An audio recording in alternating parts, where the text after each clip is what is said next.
Welcome back to 5 Minutes with a Chaplain.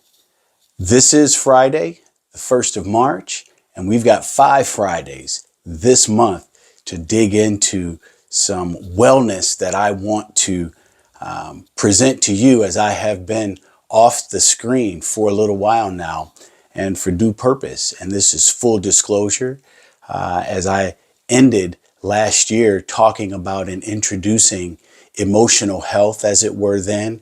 And today and going forward, it will be emotional wellness that I speak of. I had to do some soul searching of my own and really unpack some things that happened to me that really shook me emotionally. And I wanted to be sure that I navigated it in a way that was healthy for me and for my family, as well as for those who follow me and listen to what God has placed on my heart. The last thing that I would want is to be a practicer of hypocrisy. So I got 4 minutes left, so I'm going to dig into it, and I'll continue to refer back to the lull that has been nearly a year since I've been on the screen. So emotional wellness. Emotional wellness is really about paying attention to and acknowledging our emotions and others as our ability to cope with life events on a positive level. And there are a few things that I'm going to discuss this month that in detail we'll unpack, and hopefully they'll be a blessing to you. The 5 things to think of when I think of coping with life events positively for our emotional wellness is: 1, share your emotions and feelings with a trusted person. That's what I'm going to dig into for a minute after I give you these other 4. The second thing is practice saying no. No is not a bad thing. It's a complete statement, and it acknowledges and addresses a particular situation in a way that may make some people uncomfortable. Then there's practice positive coping skills, things like deep breathing, exercise, meditation, whatever it is. Those are just a few examples, but there's got to be some positive coping skills and mechanisms in place to help you navigate those emotions that can be strong.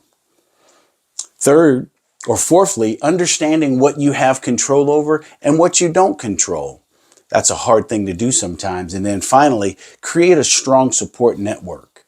Now let's get back up here to this first one. Emotions, we have to understand first and foremost, are a revelation of your will and mind. Your emotions display or they demonstrate things that happen on the inside of you that is not seen, but once the mind and the will either agree or disagree, it is seen through emotions. So if you want choice or desire conflicts with your intellect, your emotions will display that conflict. Likewise, if what you know, think, and remember are in concert with your decisions, your emotions will be in accord. I would encourage you, as I have encouraged myself, to protect your emotions by not being easily moved externally, creating and holding healthy boundaries. Healthy boundaries are critical to emotional wellness. And then choosing wisely and from a clear mind on the decisions that you make moving forward. I attribute emotions to the gospel of peace, if we were to look at it from the full armor of God. And as I wrap up and close here, I want to point you to 2 scriptures. I won't read them to you. I'll get back to them the next time we meet. But 2 Timothy 1, 6 through 8 and Romans 12, 15. Share your feelings and emotions with a trusted person. You can't talk about all of the things that are going on inside you with everybody.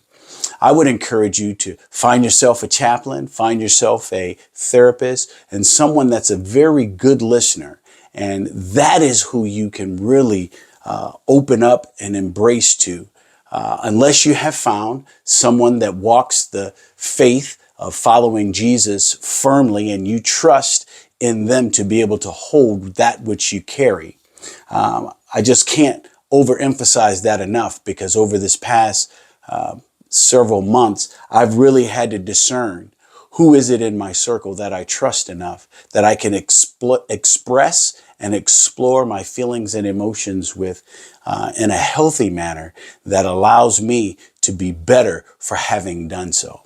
So what I would encourage you is find that one person or two that you can really unpack what may be going on the inside of you, because I'm sure that your emotional wellness is impacting the rest of who you are, your spiritual wellness, your physical wellness, your relational wellness, and your mental wellness. It is the center of the two as we talk about holy living.